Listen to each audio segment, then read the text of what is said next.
question, okay? I have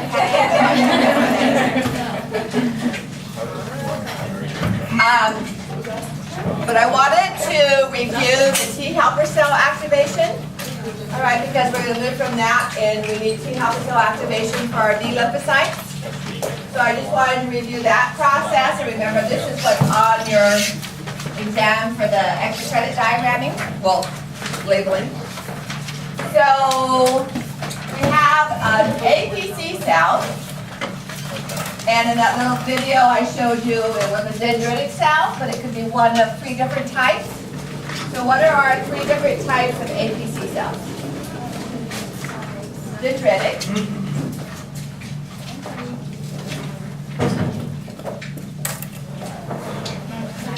macrophage, and B-Lymphocyte.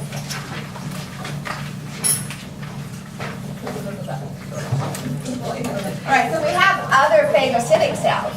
Eosinophils and neutrophils are phagocytic, but they're not APCs. Okay? Because they don't produce the major histocompatibility 2 complex. So they're phagocytic and they have lysosomes, but they're not they don't do the presenting part. So we have our APC cell, phagocytosing the virus or the bacterium, and that becomes internalized into an endocytic vacuole. And then remember, our APC can present this antigen on either an MHC1 or an MHC2 molecule. All APCs have MHC1 molecules because they're nucleated cells. All right? So if this fuses with a lysosome, or not if, but it does, and the lysosomal enzymes will start to break it down into smaller components and even smaller components. And in our cell, we have an endoplasmic reticulum in which are found both MHC2 and MHC1 molecules.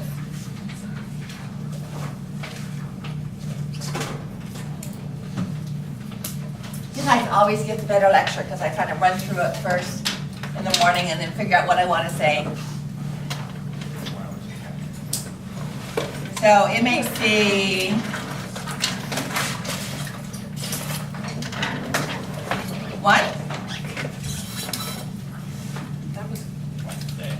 and MHC2.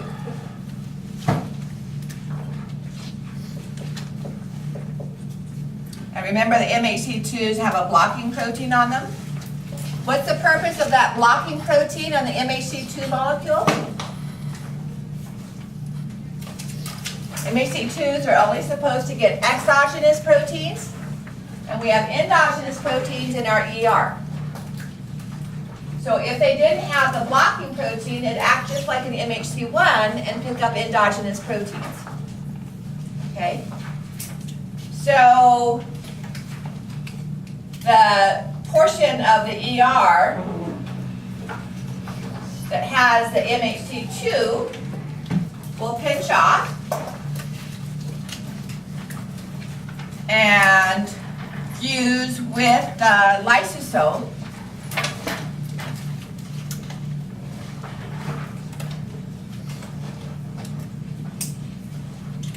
And that will bind the peptides that are being produced by the enzymatic digestion via the lysosome. Everybody with me so far? Okay. Then that will be inserted into the plasma membrane of the APC.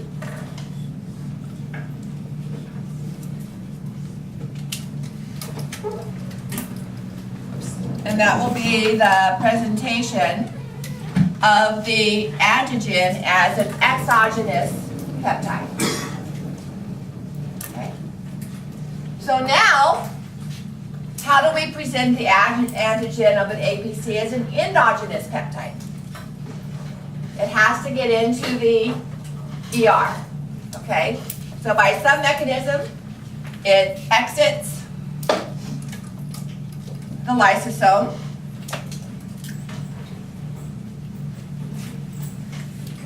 and enters into the ER via these transport antigen proteins.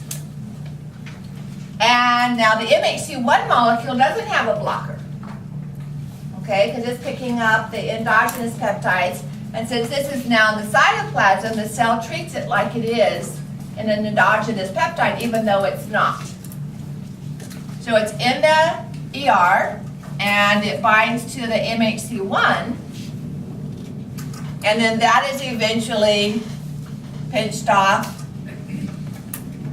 and inserted into the plasma membrane of our MHC1. So both of these can be exactly the same antigen. Obviously, if we're breaking down a virus or a bacteria, it's going to have multiple antigen proteins. And so we're going to have multiple MHC1s and MHC2s. But we're treating this just looking at one particular antigen. So it gets to the MHC2 via this mechanism, and it gets to the MHC1 via this mechanism. All right? Could a non-APC cell ever do this? No, for two reasons. One, first of all, it's not phagocytic. All right? So a muscle cell is not going to endocytose a bacterium. Number two, if it happened to do so, it doesn't make MHC2 molecules. All right? Because the APC is also nucleated, it does make both MHC and MHC1. Does that make sense? So a muscle cell would never even have an MHC2 molecule for this to attach to. Okay? It would only have the MHC1s. But the APC has both, therefore, through these two different methods, we can have it attached to both. Okay? So now we're going to activate the T helper cell.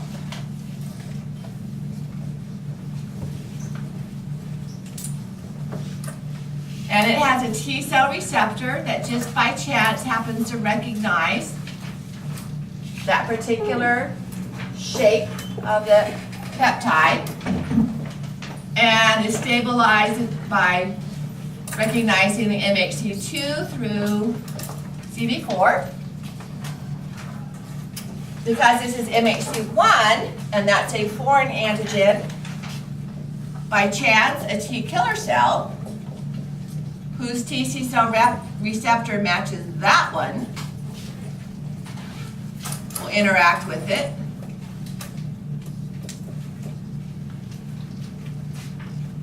Okay, now, because of this co-stimulation, our APC will make interleukin 1.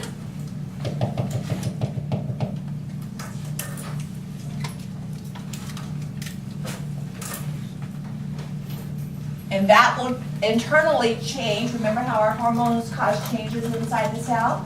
So this will cause the T helper cell to synthesize interleukin 2, all right? So this is interleukin 1. This is interleukin 2. And what does that cause the T killer cell to be able to do now? It becomes activated. And activation of the T killer cell means it releases porphyrin.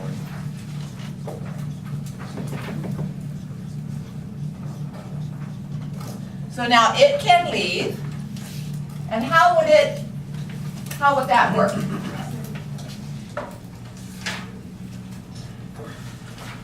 So that's the activation.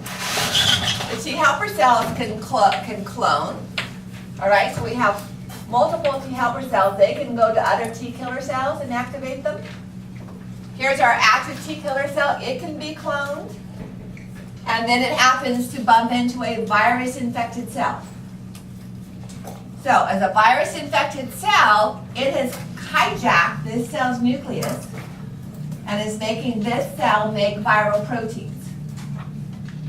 Because the nucleus is getting copied, and it's really viral DNA that's being copied, those viral proteins are endogenous. The cell is making them. They weren't internalized from some other location.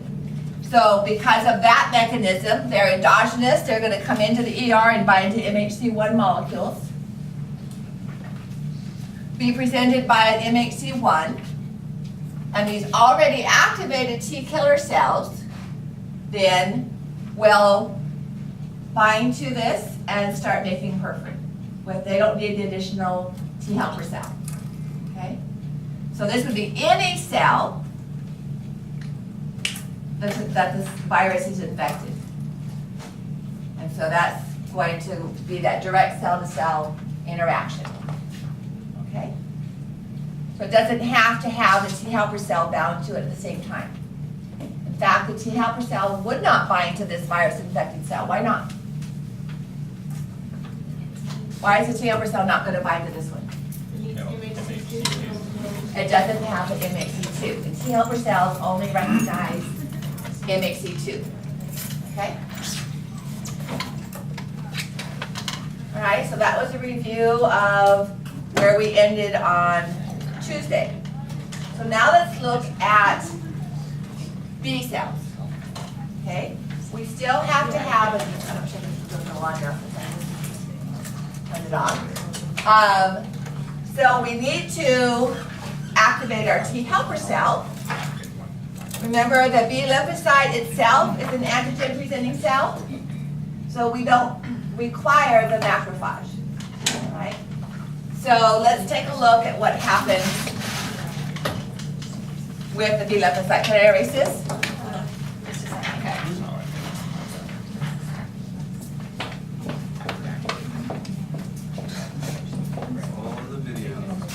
Okay. Yeah, but I need it today.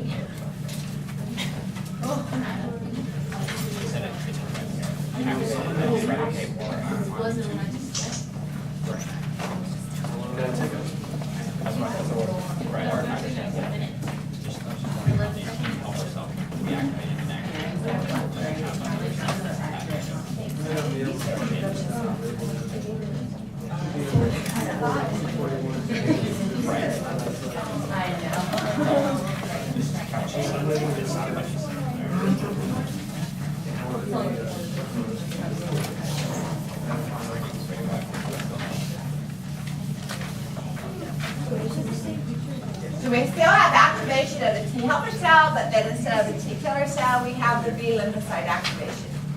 All right, so here the T helper cell is being activated, or it can be activated directly. This is what we just talked about.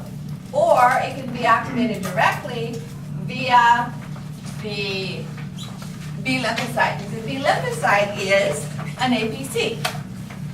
So let's enlarge this picture and slow down the component. So a B cell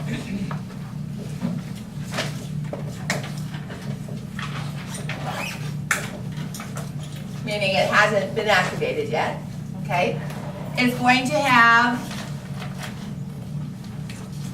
a B cell receptor.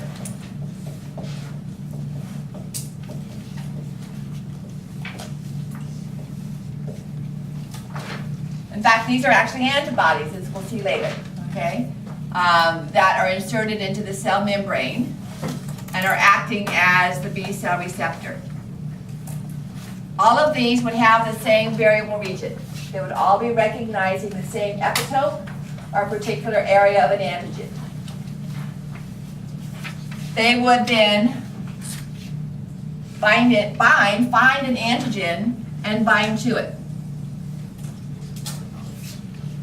This could be just a virus floating around. So let's say you went and got a flu virus vaccine. All right, so it's binding to a virus. Or it could be the surface particle of a bacterium. All right, and so Now it will internalize that whole structure. Okay, so in our next step, I'm not going to draw the whole cell.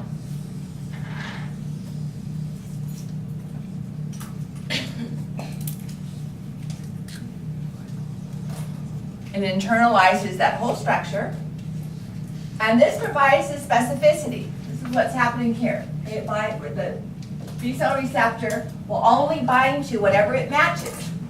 So it's not a generalized phagocytic cell like a macrophage is that internalizes a variety of bacteria or viruses. It's only going to be phagocytic for what its B-cell receptors are specific to. So even though B cells are phagocytic, they are not very important or very helpful in removing pathogens through phagocytosis. That's merely a process by which they can be activated. So they're not a major cell in removing, fighting foreign material like macrophages or neutrophils are that do that through phagocytosis. So it internalizes this structure, and then because this is phagocytosis, this then goes through the entire process of fusing with the lysosome,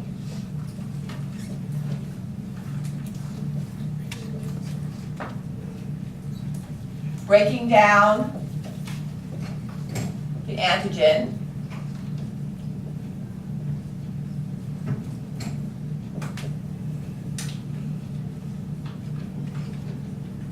and then presenting, I don't want to say presenting yet, and then the antigen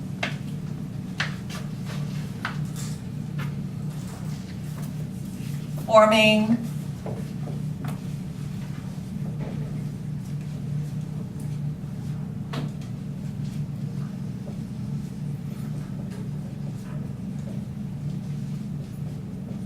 MHC2 complex. All right, so particles of this are going to be reinserted onto the membrane. But now, instead of being attached to a B-cell receptor, what are they going to be attached to? The MHC2 complex. Okay?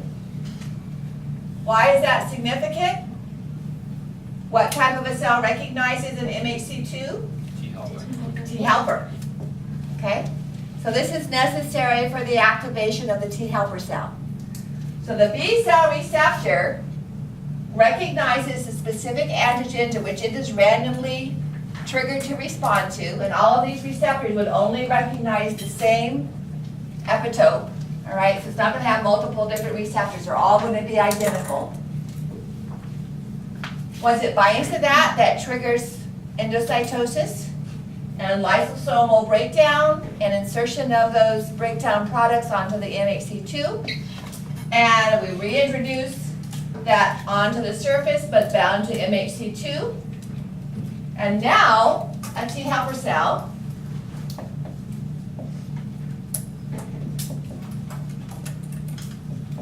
through its T cell receptor and CD4 molecule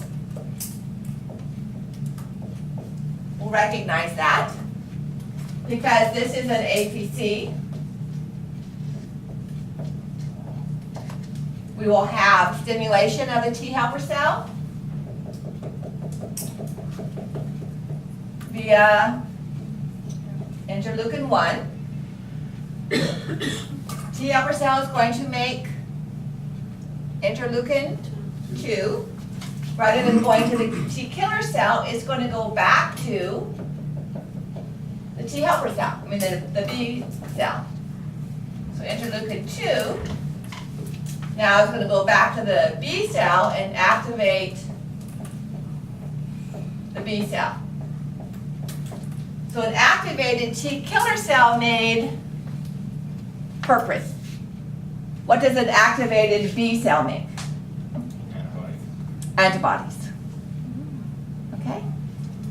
So now our T helper cell is activated. The B cell is going to proliferate. Some will stay behind as memory cells. The others will multiply and make antibodies. So I'll raise the screen in just a moment. If we have cloned B cells, when, let's say that this is now an active, this is no longer naive, this is now an active cell, it bumps into that antigen again. It no longer needs to present it, it will start making antibodies. Okay? So this is really only a 2 cell. With the T killer cell, we needed 3. We needed the APC, the T helper, and the T killer cell. With this mechanism, we only need 2 because the B cell is both the presenting cell and the cell making the antibodies, the cell being activated. All right?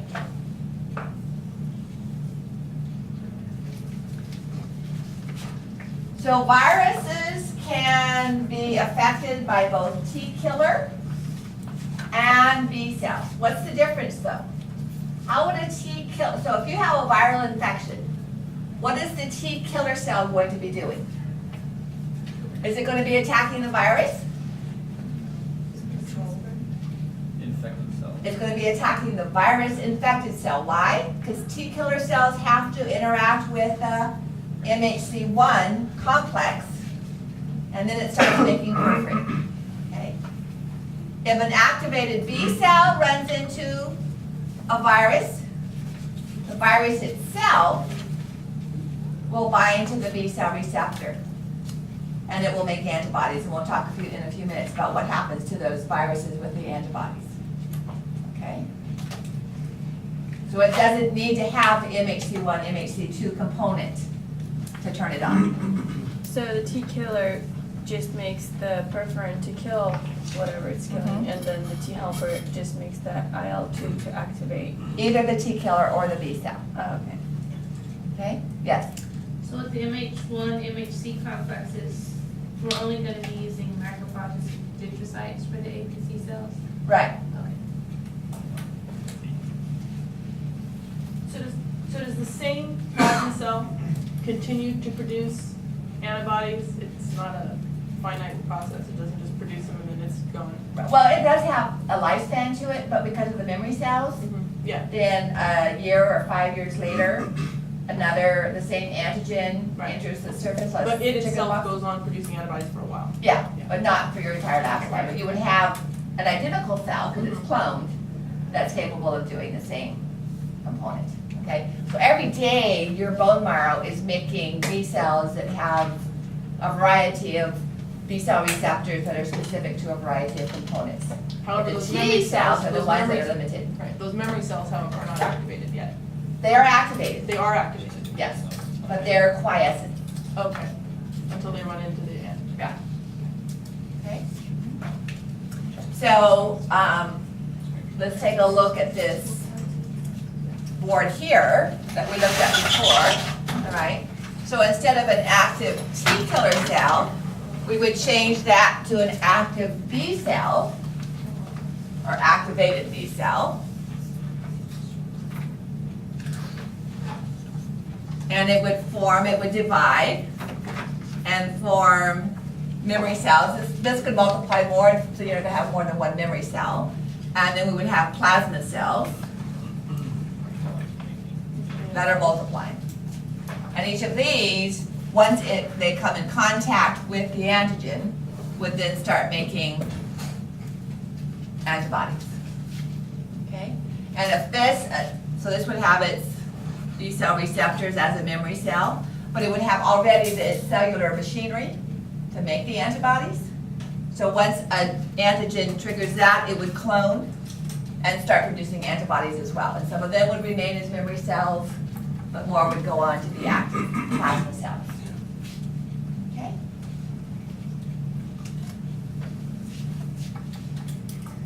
All right, so let's look at various types of antibodies.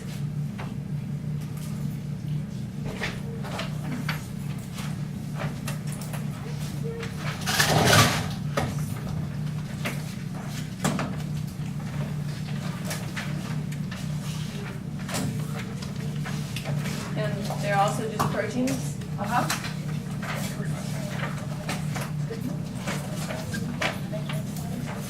I can read it. Word. So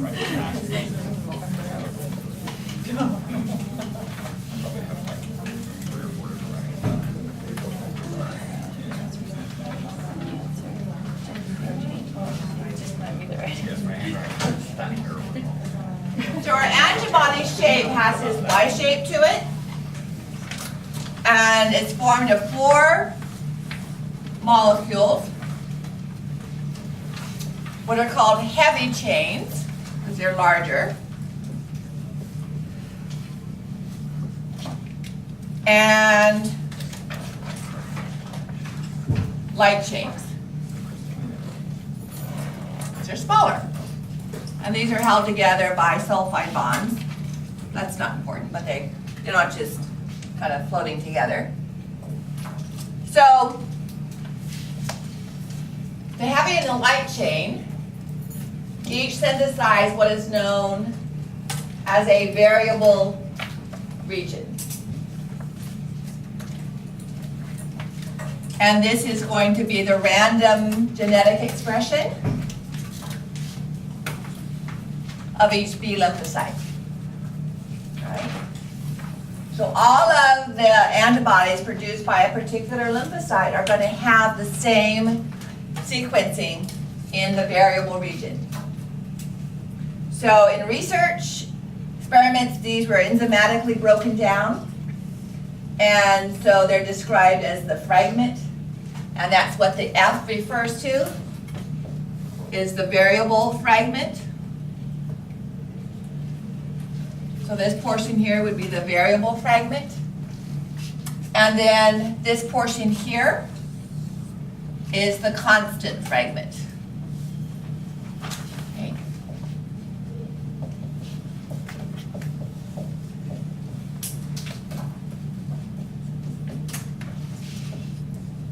Now, the constant fragment does change depending on the class of antibody.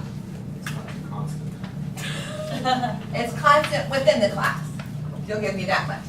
All right, so we have these classes. IG stands for immunoglobulin. We have different globulins, which just mean protein.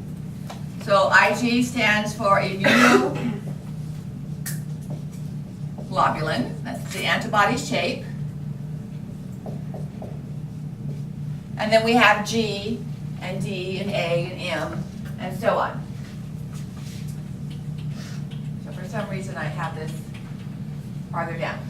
So IgG, all immunoglobulin Gs are going to show the identical constant region. All right? This is the most prevalent type of antibody that we find in the blood.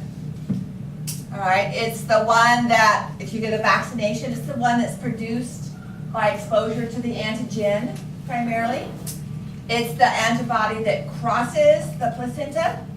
So when a baby is born with an immune system that protects it from its environment, and it's because of the mother's antibodies that are in its blood, that's IgG. And this is the antibody that is formed if a person or a mother gets exposed to the D antigen. We talked about the differences between the formation of ABO antibodies versus D antigen antibodies or Rh antibodies. Okay, the Rh antibodies are IgG, so they could easily cross the placenta. IgM antibodies are a pentamer. There's actually 5 antibodies that are clumped together. Okay, these are the antibodies that you would have with the ABO complexes. So if I have blood type A, what antibodies would I have in my blood? B. And those antibodies against B antigen would be AB, the IgM. All right? Which makes sense then that they can't cross the placenta because they're too large. Now I have in my morning class a student who is actually a lactation consultant, and she's an older student who's coming back to get her nursing degree and do some probably nurse practitioner. But she was seeing a new mom whose baby is now 5 days old. And within 8 hours of birth, the baby was put under bilirubin lights. The mother's O positive, the baby is A positive. So there's no RH factor component, but it seems to occur predominantly in O positive mothers rather than A positive versus B babies. And she has A antigens and B antigens, right? That were our IgM. But she also has A antibodies that are IgG. Somehow she was exposed to those antibodies, and because her antigens, and because her IgG, they crossed the placenta and started clumping, agglutinating her baby's blood cells, which are A. So not her IgM anti-A, but her IgG anti-A are crossing the placenta. And it's a mild case. The baby was sent home after 2 days, but she's now back in the hospital again with bilirubin lights. The baby is, and under the bili lights. But they haven't done a transfusion yet. It's very rare that they actually need to do a transfusion with ABO incompatibility. So what Lana asked me this morning was, well, what blood type, if they did a transfusion, what blood type would they transfuse the baby with? I go, that's an excellent question. I won't ask it of you because I couldn't come up with the proper answer because each one was wrong. So let's just take a look at that for a second, all right? If the mother is O positive and the baby is A positive, and the mother has sent over to the baby anti-A antibodies, which are, by the way, IgG. Now, normally, we would give the baby its blood type, but in the negative form. So the baby would be, the mother's A negative and the baby's A positive. The A's would match. We're just worried about the negative and the positive. But in this case, we don't want to give the baby the blood type that the mother's antibodies could agglutinate, right? So if we gave the baby its own blood type, the mother's antibodies against it would still cause agglutination. If we gave the baby the mother's blood type, we're still adding anti-A antibodies. So you see the conundrum? Normally we can add antibodies to the blood and it dilutes it, but in this case the baby's so small that we don't want to add more antibodies that would agglutinate the baby's own blood cells. So it's like, well, so on all the reading I could do, most of them did talk about it, but one was a question where I think the mother didn't know what was going on, because she said at first they gave the baby its own blood type and then they gave it O, and there was all this confusion, there was wrong information in her question, and I just gave up trying to filter through it because none of it was right. But if we give the baby, we're not worried about negative or positive, because both of them are positive, okay? If we give the baby A, which makes the most sense, the reason the baby's blood is agglutinating is because it has antibodies from the mother against A. And we didn't do that with the RH because that could cause further agglutination. If we give the baby O, which is normally okay, right? Normally it's all right to give O because we can add antibodies. We just don't want to add antigens against. So it's normally we give the antibodies. Giving antibodies is okay. Giving antigen is not. But here we have a tiny little baby, and we don't want to cause further agglutination. So I was like, well, what do you think would be best? To me, giving the A would be better than giving additional antibodies if that was the problem in the first place. So the baby already has anti-A antibodies from the mother, but if we give type O blood, we're giving even more antibodies. So my choice, just from the look of it, was to give the type A positive blood, give the baby its own positive blood. But I'm going to have to check with the medical source. At my kid's school, one of the moms is the medical director of the blood bank. are here in town, so I'm gonna have to ask her this question, because I was like, neither one is a good situation. But I think you would give the baby its own blood type rather than the mother's. Is it possible to like totally give a person a different blood type and still have them like be okay? Like for example, if I have A positive and then I don't know, I lost a lot of blood and they only gave me a B positive and they just kept putting it in and then. Because you would still be synthesizing your own, you would still be producing your own, those other antibodies. So we can't change your blood type unless we do a total transplant of bone marrow. So if you do a total transplant of bone marrow, then it's possible to have a different, if you have different, they usually don't do that, but that would be the only way in which to get stem cells that would be producing different antigens. Okay? All right, but anyway, that was just kind of we were talking about this morning before class started. It's like, that's a good question. Both of them are going to create problems. All right, so IgM.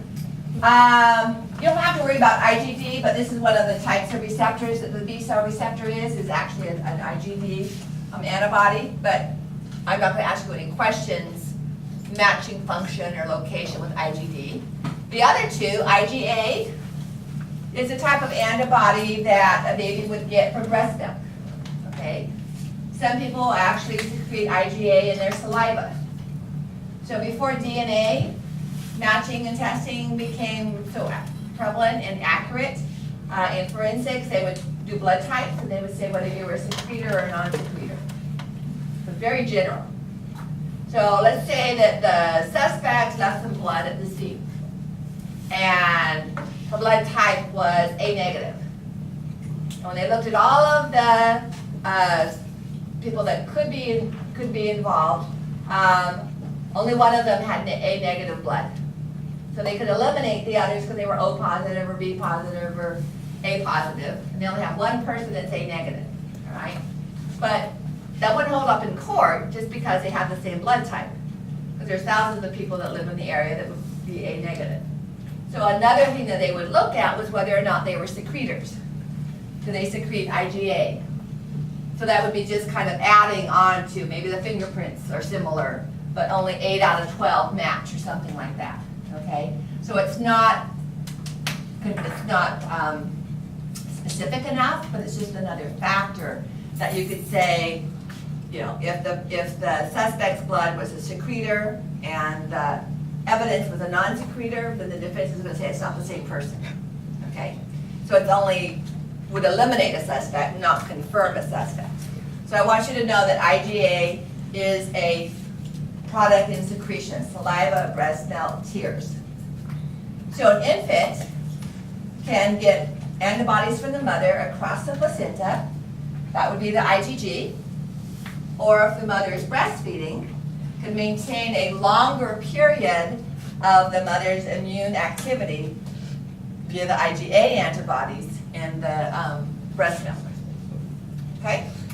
IgE is the antibody we talked about that triggered basophils and mast cells to release histamine. So I talked about the fact that if we have some pollen or antigen or poison oak toxin, and IgE recognizes that and binds to it, the basophil interacting with the constant region of the IgE would be triggered to release histamine. Okay, so that's what we mean by involved in allergic responses. Is the constant region of IgE would trigger basophils or mast cells to release histamine. But that's a non-specific response because it's the constant region of the antibody triggering that, not a specific interaction between the basophil and the antigen. Does that make sense? Okay, so it's involving the antibodies, but it's a common component of the antibody to all IgEs. So an IgE would have to be specific to the poison oak toxin, or specific to a tree pollen, or specific to some other component to bind to it, but the basophil interacting with the constant region is the non-specific activity. Okay? Which release is more distinct, the mass or the beta? I don't know. The basophils are larger cells, but I don't know which one is, one might do it quicker, or I'm not sure as far as volume is concerned on that. Okay. The shapes of those. No. So now let's look at how antibodies actually work. And antibodies themselves do not directly destroy anything. Okay? So the T killer cell releases perforin, and the perforin pokes a hole, and the cell lyses. Okay? So perforin directly, the T cell directly kills, that's why it's called a T killer cell, directly kills whatever it's binding to. Antibodies may increase the likelihood that the cell is killed, but it itself is not going to do the destruction. So neutralization, let's say we have a toxin, okay, released by a bacterium, or we have a toxin in a snake bite, in the snake venom, that destroys nerve cells. And so an antibody can neutralize that by binding to the toxin and preventing it from being internalized into the cell, plus increasing its destruction by the macrophage. But the neutralization is it prevents it from doing its activity. It neutralizes its effects by no longer allowing it to be recognized by the cells to which it would bind and change. So it's not destroying the bacteria making it. It's not even destroying the toxin, it's just masking it. Okay?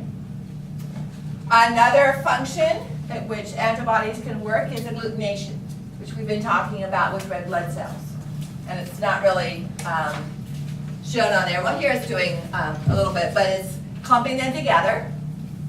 That agglutination doesn't actually destroy the red blood cell, just because the IgM bound to it, but it makes it more likely that as these clumps of red blood cells pass through blood vessels, they can't turn the corner, they can't get into smaller blood vessels, their membranes are more likely to be disrupted by that. So it's a secondary effect of the agglutination, but just the agglutination itself isn't going to cause those cells to rupture. Okay, so again, no direct effect. Then we had opsonization, and that's the coating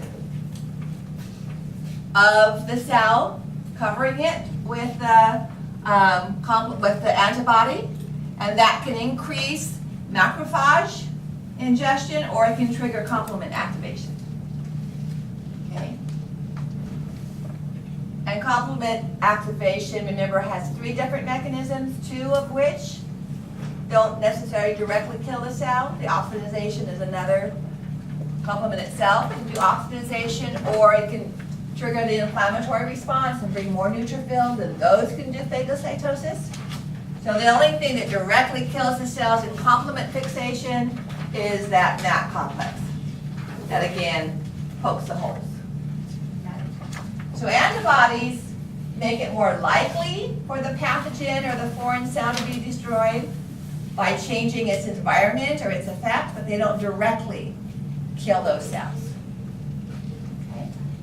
Yes? Can you explain agglutination real quick again? Yeah, agglutination is the clumping that occurs when an antibody binds to one cell and another. Now that's not free to move.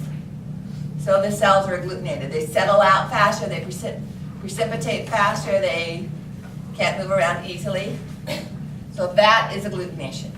Okay? If we have one cell, that's not agglutination. Okay? So you can see that how an IgM with 5 antibodies can then bind multiple cells and increase that clumping and effect of it as it tries to get into smaller blood vessels. Okay, we can come back and review that, but I wanted to go to this section. So when we talk about primary versus secondary immune responses, we are looking at the time it takes for an antibody to occur, antibody formation to occur. So So if you recall, when we talked about giving an Rh negative mother RhoGAM, that is to prevent which of these from happening? Primary. Okay? So the primary involves the T helper cell activation, and then the T helper cell activation of the B lymphocyte. And all of that takes almost a week before we actually start seeing a measurable level of antibodies in the blood. So in the primary immune response, we have a long lag time. We have very few antibodies being produced, and those stay in the blood for a short period of time. But we have the memory cells.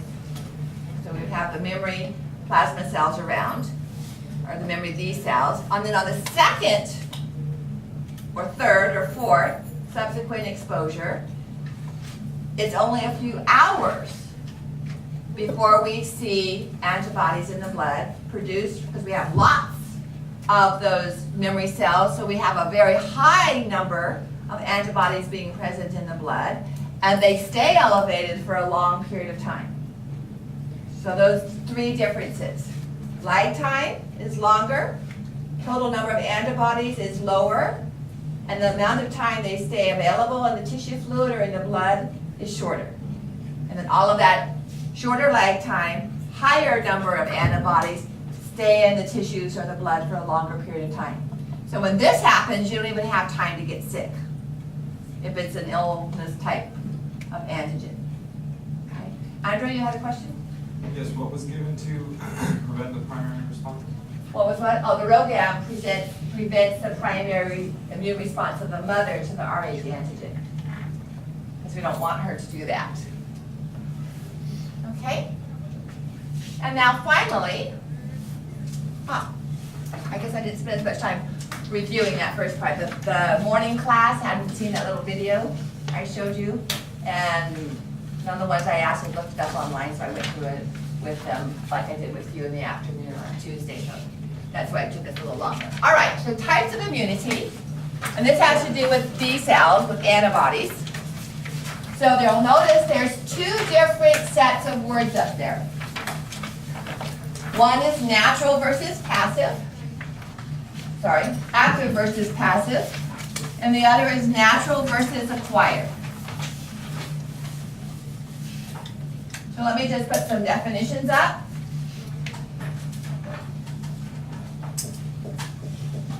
Passive immunity is the antibodies that are present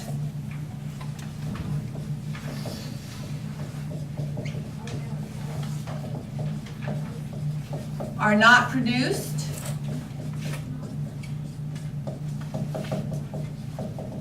within the individual. So there's immunity, because they're antibodies, but you didn't make those antibodies, okay? So a mother given a RhoGAM shot has antibodies against the antigen D, but she didn't make those antibodies. So that would be a passive form of immunity, okay? Or you get bitten by a snake, venomous snake, and you're given an anti-snake venom serum, which neutralizes those toxins. So you have immunity for that short period, but you didn't make them. So the next time you get bitten by a snake, you have to get another anti-snake venom shot, because you're not going to have the antibodies anymore. All right, so in contrast, so you have no memory cells.